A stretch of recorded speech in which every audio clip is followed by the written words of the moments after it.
പറ്റിയച്ചാ? ഇനി ഞങ്ങൾ കറങ്ങാൻ പോയതാരെങ്കിലും കണ്ടോ? എൻ്റെ ചോദ്യം അച്ഛൻ കേട്ട ഭാവമില്ല. ഇണക്കുരുവി ഫോണിൽ കുത്തുവാണ്. ഹലോടാ സതീഷ, നീ എവിടെ? വീട്ടിലോ? ആ, നീ അവിടെ നിൽക്കും, ഞാൻ ദാ വരുന്നു. വേണ്ട വേണ്ട, നീ വരണ്ട, ഞാൻ തന്നെ അങ്ങോട്ട് വരാം. ഓക്കെ ശരി. എന്താ അച്ഛാ, എന്താ കാര്യം, ഒന്ന് പറയുന്നുണ്ടോ? ഞാനിത് എങ്ങനെയാടി മോളെ പറയാ? നമ്മുടെ സഞ്ജു അല്ലേ, പാവം കൊച്ചു പയ്യൻ, എന്തൊക്കെയാ ആൾക്കാരുണ്ടാക്കി പറയണേ. ആ മുതലിനെ പറ്റിയായിരുന്നു. ആൾക്കാരെന്തോ പറഞ്ഞെന്നാ? ഓട്ടോമാറ്റിക്കായി പുച്ഛൻ തള്ളിക്കേറി വരുന്നുണ്ട്. ഇപ്പൊ ഒരുത്തൻ വിളിച്ചിട്ട് പറയുവാ അവൻ വെള്ളം അടിക്കുന്ന നെറ്റിലെവിടെയോ അവൻ ആ കൊച്ചിന്റെ ഫോട്ടോ കണ്ടെന്ന്. നെറ്റിൽ കണ്ടതേ ഉള്ളൂ, ഞാനിവിടെ നേരിട്ട് കണ്ടേക്കുന്നു. പിന്നെയാ മടുമടാന്നല്ല സാധനം കുടിച്ചത്. പോസ്റ്റ് ചെയ്ത ഞാനാ. അല്ല, അപ്പോൾ അവനെ പോസ്റ്റ് ഡിലീറ്റ് ചെയ്തില്ലേ? അച്ഛൻ്റെ സ്നേഹം കണ്ടാത്തോന്നും അച്ഛൻ അതിനെ പറ്റുമെന്ന്. ഇതൊക്കെ ആർക്കെങ്കിലും വിശ്വസിക്കാൻ പറ്റുമോ? എനിക്ക് നല്ലോണം അറിയാവുന്ന പയ്യനാടി. എനിക്ക് അതിനേക്കാളും നല്ലോണം അറിയാവുന്ന മുതലാ. ഒടുവിൽ അച്ഛൻ്റെ കൊലവിളി കേട്ട് അമ്മയും താനും കൂടി ഓടി വന്നു. ഇനിയിപ്പോൾ ഇതൊരു പൂരപ്പറമ്പ് തന്നെ. പ്രമി, നീ കേട്ടോ നമ്മുടെ സഞ്ജുവിനെ പറ്റി? അയ്യടാ, നമ്മുടെ സഞ്ജു പോലും വിസ്തരിച്ച് പറയുന്നുണ്ട് അച്ഛൻ. എങ്ങനെ ആൾക്കാരൊക്കെ പറഞ്ഞ് വിശ്വസിപ്പിക്കുക? പാവം സതീശൻ, ഞാൻ ഒന്ന് പോയി കണ്ടിട്ട് വരട്ടെ. അതും പറഞ്ഞ് നിങ്ങളെവിടെ തന്നെ ഇരിക്കുവാണോ? വേഗം പോയി വെച്ചോ മനുഷ്യ. അമ്മ കാറ്റലിസ്റ്റ് ഇട്ടതും അച്ഛന് സ്പീഡ് കൂടി. പോർച്ചിലേക്കൊരു ഓട്ടമായിരുന്നു വിമാനം എടുക്കാൻ. പെട്ടെന്ന് എവിടെ നിന്നൊരു ബുദ്ധി. എൻ്റെ ഫോൺ. അച്ഛാ. എന്താടി? അച്ഛൻ സഞ്ജുമോനെ കാണാതിരിക്കാൻ വയ്യ? ഇങ്ങനെ ഒരു ദുരിതം നടന്നിട്ട് അച്ഛൻ ഒറ്റയ്ക്ക് പോവാ? നമ്മൾ ഫാമിലി ആയിട്ടല്ലേ പോയി സപ്പോർട്ട് ചെയ്യാൻ സതീഷ്ണെങ്കിലിനെ. അച്ഛൻ അമ്മയെ നോക്കി. അപ്രൂവൽ വേണം. കോപ്പ് താനുപോലെ കുന്തം വിഴുങ്ങി നിൽപ്പാ. ഞാൻ അവളുടെ അടുത്തേക്ക് നീങ്ങി അടക്കത്തിൽ പറഞ്ഞു, ഡി കൂപ്പേ, നിനക്ക് നിരഞ്ജനെ കാണണ്ടേ? അവൾക്കും ബുദ്ധി ഉദിച്ചു. ലച്ച് പറഞ്ഞാലും കാര്യമുണ്ട് അച്ഛാ, എല്ലാവരും സങ്കടത്തിലായിരിക്കും. നമ്മളൊക്കെയല്ലേ ഇപ്പൊ കൂടെ നിൽക്കാൻ, അല്ല അമ്മേ?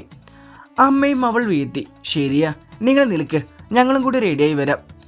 മുതലാളി ജങ്ക ജഗ ജഗ. അപ്പം തന്നെ ഞാനോടി കാറിൽ കയറി. ആ നാറയെ കാണാൻ. കുളിയും നനയും വേണ്ടല്ലോ. താൻ ഫുൾ ഹാപ്പി. ഇനിയിപ്പോൾ പോയിരുന്ന് സൊള്ളാലോ. അപ്പോഴേക്കും അമ്മ സമാധാന സന്തോഷമായി വെള്ളസാരിയും എടുത്ത് വന്നു. വിമാനം പറന്നു. ഈശോയെ, ഞാനിതാ വരുന്നു, എൻ്റെ ഫോൺ തേടി. ആ കാലൻ മൺമറഞ്ഞ് കാണണേ. സഞ്ജുമോനെ കാണുള്ള വെപ്രാളത്തിൽ തലങ്ങും വിലങ്ങും അച്ഛൻ വിമാനം പറത്തി. ഒടുവിൽ സതീഷ് ഞങ്ങളുടെ കാർ പോച്ചിൽ കൊണ്ടുവന്ന് ഇടിച്ചിറക്കി. വരവേൽക്കാൻ എല്ലാവരും മുന്നിൽ തന്നെയുണ്ട്. അങ്കിളും ആൻറ്റിയും നിരഞ്ജൻ ചേട്ടനും. കാലൻ മാത്രമില്ല, കൂട്ടിലായിരിക്കും. അങ്കിൾ എല്ലാവരും അകത്തേക്കിരുത്തി. ആൻറ്റി അപ്പോഴേക്കും ചായയുമായി വന്നു. പിന്നെ തുടങ്ങിയ വിശേഷങ്ങൾ. എന്നാൽ ഈ ആൾക്കാർക്ക് എങ്ങനെ ഇതൊക്കെ പറയാൻ തോന്നി? അതും സഞ്ജു, തനി തങ്കമല്ലേ? സമയദോഷം അല്ലാതെ എന്താ പറയാ? അക്കാര്യത്തിൽ എല്ലാവർക്കും പൂർണ്ണ സമ്മതം. കേട്ട് മടുത്ത് നിരഞ്ജൻ ചേട്ടൻ മേലേക്ക് കയറിപ്പോയി. പാവൻ ചേട്ടൻ, നല്ല സങ്കടമുണ്ട്. നമുക്കൊന്ന് പോയി ആശ്വസിപ്പിച്ചാലോ തനു? എന്താ ഒരു സന്തോഷം മുഖത്ത്. ആരെങ്കിലും കണ്ട പിന്നെ അത് മതി. ആഞ്ഞൊരു തൊഴി. അതോടെ അവളുടെ മുഖം വിങ്ങി പൊട്ടാറായി. അമ്മേ, ഞങ്ങൾ നിരഞ്ജനെ സമാധാനിപ്പിച്ചിട്ട് വരാം. എങ്ങനെ ഇതൊക്കെ സഹിക്കാം? ശരി മോളെ. എൻ്റെ ടോപ്പിൻ്റെ വാലിൽ പിടിച്ച് തനുവും പോന്നു. പിന്നെ എങ്ങോട്ട് മേലോട്ടുള്ള സ്റ്റെപ്പ് ചാടി കിടക്കുകയായിരുന്നു ഞങ്ങൾ. ഗോവണി കയറി ഫസ്റ്റ് കണ്ട റൂമിൽ തന്നെയുണ്ട് നിരഞ്ജൻ ചേട്ടൻ. അപ്പോൾ ആ കാലൻ്റെ മുറി ഏതാ? അടുത്തായിരിക്കും. ലച്ചു, നീ എങ്ങോട്ടാ? ഇതേട്ടൻ്റെ മുറി. ഓഹ്, ഈ സാധനത്തിൻ്റെ വിചാരം ഇപ്പോഴും അവൾക്ക് വേണ്ടിയാ ഞാൻ ഇതൊക്കെ ചെയ്യുന്നതെന്നാ? നാണമില്ല തനു നിനക്ക്? ഇതിലേക്ക് ഞാനും കൂടെ വരണോ? അയ്യോ സോറി, ഒരു ചോരി, പോ അങ്ങോട്ട്. അവളെ തള്ളിവിട്ട് ഞാൻ ചെന്ന് കയറിയത് കാലൻ്റെ ഗുഹയിലാണ്. കാലിന് അദ്ദേഹമില്ല. ഭിത്തി നിറയെ കുറേ ചിത്രങ്ങളാണ്. പക്ഷെ റൂമിൽ കഴുകാത്ത തുണിയുടെയൊക്കെ നല്ല സ്മെല്ലും. എങ്ങനെ ജീവിക്കുന്നു ആ ജന്തു ഇതിനകത്ത്? ഇനി വന്ന പണിയിലേക്ക്. തോന്നക്കൽ പഞ്ചായത്തിലെ ഓരോ അരിമണിയും ഞാൻ പെറുക്കിയെടുത്തു. തപ്പിയൊടുവിൽ കയ്യെത്തിയുന്നതോ എൻ്റെ ഫോണിലും. യുറേക്ക, കിട്ടിപ്പോയി പറഞ്ഞുകൊണ്ട് 2 ചാട്ടം ചാടി. ഞാൻ തിരിഞ്ഞതും കുറുക്കനെ പോലെ നിന്ന് നോക്കുന്നു ആ ജന്തു. എന്തൊടുക്കാടി ഇവിടെ? നിന്നെ ആരെയപ്പോൾ ഇങ്ങോട്ട് എഴുന്നള്ളിച്ചേ? ഓ, പാറാവുകാനൊന്നും പറഞ്ഞില്ല, ഇന്ന് മ്യൂസിയം ക്ലോസ് ആണെന്ന്. അവൻ വീണ്ടും കണ്ണുരുട്ടി. പേടിപ്പിക്കാനും ശ്രമം. ഇനി നടക്കില്ല മോനെ. ഒരു കള്ളച്ചിരിയോടെ ഞാൻ എൻ്റെ ഫോൺ ഉയർത്തി കാണിച്ചു. ഇച്ചിരിയല്ല, ഇച്ചിരി അധികം ഹുങ്കോടെ തന്നെ. വാതിലിനടുത്തേക്ക് നടന്നത്. വഴി മാറടാ മുണ്ടയ്ക്ക് ശേഖര, അതായിരുന്നു മനസ്സിൽ. പക്ഷെ ലെവൻ മാറുന്നില്ല. അങ്ങോട്ടേക്ക് മാറി നിൽക്കും മനുഷ്യ. എന്നിട്ടും മാറുന്നില്ല. പോരായിട്ട് ഒരു മറ്റേ റൂട്ട് നോട്ടവും. ഇവരെന്ത് ലൗഡ് സീൻ കളിക്കാൻ വല്ല പ്ലാൻ ഉണ്ടോ? ഞാനും കണ്ണ ബൾബ് പോലെ ഉരുട്ടി. അവൻ എന്നെ തന്നെ നോക്കുക. എന്നിട്ടൊരു ചിരി. പിരി പോയോ? പോക്കലെന്ന് ഫോൺ വലിച്ചെടുത്തു. അവൻ്റെ മുഖത്തിന്റെ മുന്നിൽ വെച്ചു. നല്ല കീറാണല്ലോടി. പറയാനൊരു കൂപ്പും കിട്ടണില്ല. എങ്ങനെ കിട്ടാനാ? കൺമുന്നിൽ നിന്ന് തിളങ്ങുമല്ലേ ഞാൻ. വെള്ളമടിക്കുന്ന ഫോട്ടോ. അടുത്ത സിഗരറ്റ് വലിച്ച് മൂക്കിലൂടെ പുക വിടുന്നത്. ചുമ്മാതൊന്നുമല്ല, പുക അങ്ങനെ ചുരുളായിട്ട് മേലോട്ട് വരുന്നത്. എത്ര കഷ്ടപ്പെട്ട് ചെയ്തതെന്നു. അതിങ്ങനെ ഒരുമാതിരി പ്രതിക്കൂട്ടിൽ നിൽക്കും പോലെ കോളേജിലെ ടൂർ പോയപ്പോൾ എടുത്തതാ, ചുമ്മാ രസത്തിന്. കാണാൻ നല്ല രസമുണ്ട്. ലവൻ ആക്കിയതാ. താഴെ ഇപ്പോൾ കച്ചേരി നടക്കണേ, ഞാൻ വെള്ളം അടിച്ചെന്ന് കരുതിയല്ലേ. നമുക്ക് ഇത് കൂടി അങ്ങ് കാണിച്ചാലോടി, എനിക്കൊരു കമ്പനിക്ക്. ഇവരെന്നെ കൊന്നയടങ്ങും. വാഴയ്ക്ക് കുഴി വല്ലത് എടുത്തിട്ട് ബാക്കിയുണ്ട്, ഞാൻ തന്നെ ചാടുമായിരുന്നു. ഇച്ചിരി പച്ചമണ്ണ് തൂകിയാൽ മതി. അവൻ പിന്നെയും നോക്കി വിളിക്കുക.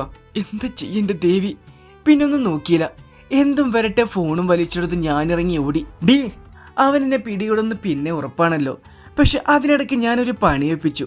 ഓട്ടത്തിൻ്റെ ഫോൺ തുറന്ന് SD കാർഡ് കയ്യിലെടുത്തു. സഞ്ജയ് പിന്നിലൂടെ പിടിച്ചു നിർത്തിയപ്പോഴും നിർബന്ധിച്ച് ഫോൺ പിടിച്ചു വാങ്ങിയപ്പോഴും മറ്റേ കയ്യിൽ SD കാർഡ് സേഫാ. എനിക്കത് മതി. ഒടുവിൽ അവൻ എൻ്റെ പിടിവിട്ടു. എന്നിട്ടൊരു നോട്ടം. നോക്കിക്കോ നോക്കിക്കോ. പിന്നെ അവിടെ നിന്നില്ല. ഇച്ചിരി സ്പീഡിൽ തന്നെ സ്റ്റെപ്പ് ഇറങ്ങി. അവൻ മേലെ നിന്ന് ഫോൺ ചെക്ക് ചെയ്യുക. ഡി പുല്ല്, നിക്കടി അവിടെ. മേലെ നിന്നാ. ഇപ്പോൾ അവനെ പിടികിട്ടി. ഫോണിൽ SD കാർഡ് ഇല്ലെന്ന്. ചുരുക്കി പറഞ്ഞ അവൻ കോപ്പി ചെയ്തെടുത്ത ഫോട്ടോയും അവൻ്റെ സകലമായ ഫോട്ടോയും ഇപ്പോൾ നമ്മുടെ ഈ കൈക്കുള്ളിലാണ്. ഓടി ഞാൻ വന്ന അച്ഛൻ്റെ അടുത്ത് നിന്നു. ലവൻ മേലെ നിന്ന് കണ്ണിരുട്ടുന്നുണ്ട്. ഇവിടെ മുന്നിൽ വെച്ച് എന്തായാലും അടിയുണ്ടാക്കില്ലല്ലോ. തനി എനിക്ക് മുമ്പേ താഴെയുണ്ട്.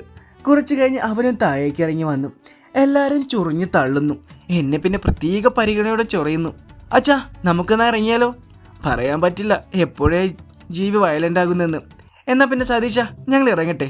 നിങ്ങളതൊന്നും കാര്യം വെക്കണ്ട. ഈ ആൾക്കാർ അതൊക്കെ അറിയാമടാ, നീ വിട്ടോ. കൂടും കൊടുക്കുകയും പറക്കി ഞങ്ങൾ കാറിൽ വന്ന് കയറി. വണ്ടി ഗേറ്റ് കടന്നും അകത്തുനിന്ന് ഒരു അലർച്ച കേട്ട പോലെ. എനിക്കാണെ ചിരിയടക്കാനും പറ്റുന്നില്ല. എന്താ പറയാ, ശ്വസിക്കാനൊക്കെ ഒരുപാട് വായു കിട്ടിയ പോലെ. രാത്രി കിടക്കുമ്പോഴും ഇത് തന്നെയായിരുന്നു ചിന്ത. ആ കാലമാട് ഉറങ്ങിക്കാണില്ല. ചിന്തിക്കുമ്പോൾ തന്നെ എന്താ ഒരു സുഖം. നീ കിടന്നുറങ്ങുന്നുണ്ടോ? കുറെ നേരായി. ഈ തനു, അവൾക്കറിയില്ലല്ലോ ഞാൻ സ്വർഗത്തിലാന്ന്. രാവിലെ എണീറ്റപ്പോഴും അതെ, നല്ല ഉറക്കക്ഷീണം. കുറച്ച് കൂടുതൽ ഉറങ്ങിയ കൊണ്ടാവും. കൈയും കാലും നിവർത്തി ഞാൻ അടുക്കളയിലേക്ക് വന്നു. അപ്പം അതാ പുറത്തുനിന്നൊരു ഒച്ച. ലക്ഷ്മി. ലക്ഷ്മിയോ? അതാരെ എന്നെ അങ്ങനെ വിളിക്കാൻ? കണ്ണും ചിമ്മി ചിമ്മി മുറ്റത്ത് വന്ന് നോക്കിയപ്പോൾ എൻ്റെ കാണ്ടാമൃഗോ തീ കുളിച്ച് റെഡി വന്നേക്കുന്നു. ഈ തിരുവായിൽ നിന്ന് തന്നെയാണോ എൻ്റെ പേര് വന്നത്? അതോ എൻ്റെ സൗണ്ട് സിസ്റ്റം മൊത്തത്തിൽ അടിച്ചു പോയോ? ആരാ ലച്ചു അവിടെ? അമ്മയകത്തുനിന്ന്. അതൊരു പിച്ചക്കാരനാമേ. വല്ല ചില്ലറയുണ്ടോ? എടുത്തോണ്ട് വാ. അത് കേട്ടിട്ടില്ല. അവൻ്റെ കിണിയിൽ ഒരു മാറ്റവുമില്ല. ഇത് കൈവിട്ട് പോയെന്നാ തോന്നുന്നു. നോക്കുമ്പോണ്ട് അമ്മ വരുന്നു ചില്ലറയും കൊണ്ട്. അടിപൊളി. പാവം പിച്ചക്കാരനിപ്പോ അമ്മയും എന്നെയും ഒരുമിച്ച് കടിച്ചു കയറണമെന്നുണ്ട്. പക്ഷെ സാഹചര്യം ലവൻ വിനയം വാരി വാരി വിതറി. കാലിനെ കണ്ടപ്പോൾ അമ്മയൊന്ന് പകച്ചു. അയ്യോ, മോനായിരുന്നു ഈ അസത്തിനെ ഞാനിന്ന്. പിന്നെ അല്ല. മോൻ അവിടെ തന്നെ നിൽക്കാതെ അകത്ത് കയറി വാ. ഞാൻ അപ്പം ചൂടായിരുന്നു. വാ, കഴിച്ചിട്ട് പോകാം. എന്താ ഒരു സ്നേഹം. വേണ്ട ആൻറ്റി, ഞങ്ങൾ അമ്പലത്തിൽ പോകാൻ ഇറങ്ങിയതാ. ഞങ്ങളോ? ഓ, വഴിക്ക് കുറ്റിയടിച്ച് നിൽപ്പുണ്ട് നിരഞ്ജേട്ടൻ. ദാ പറന്നെത്തി താനു. ഇവളെന്താ പട്ടിയാണോ ഇങ്ങനെ മണത്ത് പിടിച്ച് വരാൻ? വന്ന പാടെ തുടങ്ങിയിട്ട് കണ്ണും കൈയും കാട്ടാൻ ഇങ്ങനെ ഒരു ശവം. അമ്മയാണെങ്കിൽ സഞ്ജുവിനെ തലയെടുത്ത് വെച്ചിട്ടില്ല എന്നേ ഉള്ളൂ. മോൻ ഏത് അമ്പലത്തിൽ പോകാനാ ഇറങ്ങിയേ? അമ്പലത്തിൽ പോകാൻ പറ്റിയ ചളുക്ക്. ദൈവം വരെ ഇറങ്ങി ഓടും. അത് ആൻറ്റി, ഇവിടെ അടുത്തൊരു അമ്പലം ഇല്ലേ? എന്താ അതിൻ്റെ പേര്? ഞാൻ മറന്നല്ലോ. ഈ ഏട്ടൻ ആൻറ്റി എന്നോട് പറഞ്ഞേ. ഏട്ടൻ ജോലിക്ക് ഇങ്ങോട്ട് ട്രാൻസ്ഫർ ആകാൻ വേണ്ടി ഒരു നേർച്ച കൊടുത്തിരുന്നു. ജോലി എന്തായാലും ഇപ്പോൾ ഇങ്ങോട്ടായല്ലോ. അപ്പം പിന്നെ ആ നേർച്ച അങ്ങ് ചെയ്താക്കുമെന്ന് കരുതി. പിന്നെ വലിയ നേർച്ചക്കാരെ മൂന്ത കണ്ടാലറിയാം തട്ടി വിടുവാന്ന്. എന്നിട്ട് അത് വിശ്വസിക്കാൻ ഒരു അമ്മയും. ഏട്ടത്തി വരുന്നുണ്ടോ അമ്പലത്തിൽ? അത് ചോദിക്കാനാണ് ഞങ്ങൾ വന്നില്ല. അവൾ എപ്പോൾ മതിൽ ചാടി ഓടിന്ന് ചോദിച്ചാൽ മതി. ഒറ്റയ്ക്ക് വരെ മടിയാണല്ലേ? വേണില്ലേ ലക്ഷ്മിയും കൂട്ടിക്കോളും. അമ്പട കള്ള. അപ്പം എന്നെ തട്ടിക്കൊണ്ട് പോകലാണ് ഉദ്ദേശം. കുറേ നടന്ന തന്നെ. ഞാനൊങ്ങുന്നില്ല, എനിക്ക് കോളേജുണ്ട്. നിങ്ങളെപ്പോലെ ഞാനിവിടെ ജോലിയും കൂലി ഇല്ലാതെ നടക്കുമല്ല. അവൻ എന്നെ ഒന്ന് തറപ്പിച്ച് നോക്കി. പക്ഷെ നെട്ടിച്ചതിൻ്റെ അമ്മയാ. ലച്ചു, എന്തൊക്കെയാ നീ പറയുന്നത്? നിനക്ക് വല്ല ബോധമുണ്ടോ? ഞാനെന്ത് പറഞ്ഞു? ഉള്ളല്ല പറഞ്ഞ്. ഇങ്ങനെയൊരു ജോലി ഇല്ലെന്ന് അമ്മയ്ക്ക് അറിയാവുന്നതല്ലേ. നിരഞ്ജൻ ചേട്ടൻ ഇതുവരെ ജോയിൻ ചെയ്തിട്ടില്ല. പിന്നെ ചേച്ചി ടീച്ചറല്ലേ, അവളോട് ചോദിക്കാനും പറയാനും എന്തായാലും ആരും വരില്ല. പക്ഷെ എനിക്ക് അങ്ങനെയല്ല, ക്ലാസ് ഉണ്ട്. പോയില്ല എനിക്ക് മാത്രമേ പണി കിട്ടൂ. കാലനേക്കാൾ ഇപ്പോൾ കണ്ണുരുട്ടുന്ന തനുവാണ്. ഇത്രയും ദിവസം ഒന്നും കണ്ടിട്ടില്ലല്ലോ ഈ ഇൻട്രസ്റ്റ് ഒന്നും. ഇങ്ങനെ ശൃംഗരിക്കാൻ മുട്ടി നിൽക്കണ പെണ്ണ് വെറുതെ ദൈവകോപം വരുത്തി വെക്കേണ്ട ലച്ചു. പിന്നെ ദൈവത്തിന് വേറെ പണിയൊന്നുമില്ലല്ലോ. ഇനി കിന്നരിക്കാൻ ദൈവത്തിനെയും കൂട്ടുപിടിച്ചു. നിങ്ങൾ ഇനി എല്ലാവരും കൂടി ലക്ഷ്മിയെ വഴക്ക് പറയല്ലേ. അവള് പറഞ്ഞതിന് കാര്യമില്ലേ? എന്തിനാ വെറുതെ കസ് കട്ട് ചെയ്യുന്നേ? എൻ്റെ അമ്മേ, കാലനാണോ മൊയിഞ്ഞ്? അതും പറഞ്ഞൊരു നോട്ടം എന്തോ ഉണ്ട്. ഒരു മുട്ടൻ പണി തന്നെ വരുന്നുണ്ട്. ഞാൻ കാത് കൂർപ്പിച്ചു. ലക്ഷ്മി, ഞാൻ കോളേജിൽ ഡ്രോപ്പ് ചെയ്താൽ മതിയോ ലക്ഷ്മി? അപ്പൊ ക്ലാസ് കട്ട് ചെയ്യണ്ട, അമ്പലത്തിലും പോകാം. ഹിഷേ, കിളികളൊക്കെ ദാ അനുവാദം പോലും ചോദിക്കാതെ ഇറങ്ങിയ ഒരു ഓട്ടം. ഈ ആണ്ടിലൊന്നും അതിങ്ങോട്ട് തിരിച്ചു വരില്ല. അമ്മാതിരി പോക്കാ പോയെ. അതൊന്നും ശരിയാവില്ല. അതെന്താ ശരിയാവാത്ത? അത് പിന്നെ എന്നെ കോളേജിലേക്ക് കൊണ്ടാക്കി. വേണ്ട, അതൊക്കെ വലിയ ബുദ്ധിമുട്ടാവും. വേറെ ആർക്ക്? എനിക്ക് തന്നെ. ഇതിലൊക്കെ എന്ത് ബുദ്ധിമുട്ടല്ലേ ലക്ഷ്മി? ഒന്നില്ലെങ്കിലും നമ്മളൊക്കെ ഇനി കുടുംബക്കാരുമല്ലേ ലക്ഷ്മി? ഇനിയൊരിക്കൽ കൂടി ഇങ്ങനെ ലക്ഷ്മി എന്ന് വിളിച്ച ഞാൻ തന്നെ ഇങ്ങനെ വായിൽ മണ്ണ് വാരിയിടും. പുല്ല് വായിലൊന്നും വരുന്നില്ല. അപ്പോഴേക്കും തള്ളിക്കേറിയ അമ്മ, അവൻ എന്തായാലും കൊണ്ടാക്കാമെന്ന് പറയുമല്ലേ ലച്ചു, നീ കൂടി പോയിട്ട് വാ. ബെസ്റ്റ്, സ്വന്തം മോൾക്ക് എന്നെ കുഴിയെടുക്കണം. വല്ലതും മിണ്ടാമെന്ന് വെച്ച എല്ലാം കൂടി കുരുതിക്ക് കൊടുക്കുമല്ലോ. എല്ലാത്തിനും ഈ തനി ഒറ്റ ഒരുത്തിയ കാരണം. ഇവൾക്ക് വേറെ ആരും കിട്ടിയില്ലേ വായി നോക്കാൻ. കുളിച്ച് പുറത്തു വന്നപ്പോൾ അമ്മയുടെ പിറകെ നടക്കുക. തിണ്ടി, ഇനിയിപ്പോൾ അവൾക്ക് സാരിയിൽ എഴുന്നള്ളണം. എങ്ങനെയാണ് കെട്ടുന്നതിന് മുമ്പ് ഇവിടെ പിള്ളേർ ഇവിടെ ഓടിക്കളിക്കും. അതും കൂടി എൻ്റെ തലയിലാണ്. പിന്നെ എല്ലാം ശുഭം. ഒടുവിൽ ഒരുങ്ങിക്കിട്ടി ഇറങ്ങിയ സാധനം. മുഖത്ത് വല്ല ഉളുപ്പുണ്ടോ എന്ന് നോക്ക്. വലിയ ടീച്ചറാ, പക്ഷെ ഡെയിലി തുണി അടിപ്പിക്കാൻ ഇപ്പോഴും അമ്മ തന്നെ വേണം. സെറ്റൗട്ടിൽ തന്നെ കുറ്റിയടിച്ച് നിൽപ്പാണ് അടുത്ത മുതൽ. അത് ഞങ്ങളെ കണ്ടതും എവിടെ നിന്നൊക്കെയോ വിനയം വരുത്താൻ നോക്കുന്നു. അമ്മേ, ഞാൻ പോവട്ടെ. ഇനി ആരോടും പറഞ്ഞില്ലെന്ന് വേണ്ട. റോഡിലേക്ക് കയറിയപ്പോലെ രസം. എന്നെ കെട്ടുകെട്ടിക്കാൻ വേണ്ടി അങ്ങേരെ എഴുന്നള്ളിക്കുന്നു ബൈക്കിൽ. ഇതിൻ്റെ ഒരു കുറവും കൂടിയേ ഉള്ളൂ. ഹെല്ലത്തിന് പതുക്കെ ഓടിക്കാൻ അറിയാത്ത മുതല ഇവനിക്ക്. ആരേശ്വര, ഈ കുതിര വാങ്ങിക്കൊടുത്ത്. ഞാനോടി നിരഞ്ജേട്ടൻ്റെ ബൈക്കിനടുത്തേക്ക് പോയി. അല്ല പിന്നെ, നീ അങ്ങോട്ട് തള്ളിക്കയറണേ.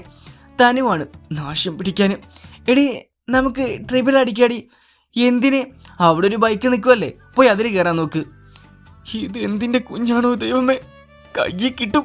ലവനാണെങ്കിൽ ഒരു കാരണവും ഇല്ലാതെ നോക്കി കളിക്കുന്നു. ഇവിടെ എന്താ ആരും തുണിയില്ലാതെ നിൽക്കുന്നു. കാലിനെ ടച്ച് ചെയ്യാതെ ഞാൻ ബൈക്കിൽ കയറി പറ്റി. എന്തും സംഭവിക്കാം. അതുകൊണ്ട് ഒരു പിടുത്തം പുറകിൽ മുറുക്കി എടുത്തോണ്ട് പോശാവുമേ. ബൈക്ക് മെല്ലെയാണ് നീങ്ങിയത്. എന്നിട്ട് വന്ന് ചേട്ടൻ്റെ ബൈക്കിനടുത്ത് വന്നു. ഇനി എന്ത് കോപ്പോ. എടാ, നിങ്ങളാണ്ട് കോവിലോട്ടല്ലേ? അതെന്താ നീ അങ്ങനെ ചോദിച്ചേ? നീ അങ്ങോട്ടല്ലേ? ഏയ്, ഞങ്ങളില്ല. ഞങ്ങൾക്ക് വേറെ കുറച്ച് പണിയുണ്ട് തീർക്കാൻ. അപ്പോൾ അതൊക്കെ കഴിയുമ്പോൾ വൈകിട്ടാവും.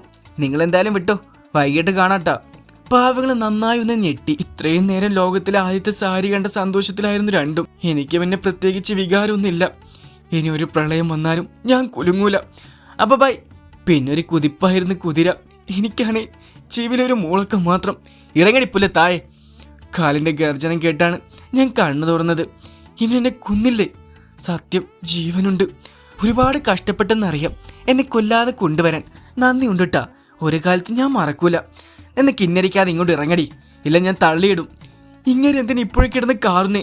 ഇനി അങ്ങോട്ട് ഇത് മാത്രമല്ലേ ഉള്ളൂ. അയ്യോ, നോക്കുമ്പോഴുണ്ട് എൻ്റെ പിടുത്തം അങ്ങോട്ട് ഷർട്ടില്ല. ഇതിപ്പോൾ നാണക്കേട്. ഷർട്ട് വിട്ട് ഞാൻ താഴെ ഇറങ്ങി. ഒരു കായലിൻ്റെ അടുത്താണ് വണ്ടി നിൽക്കുന്നത്.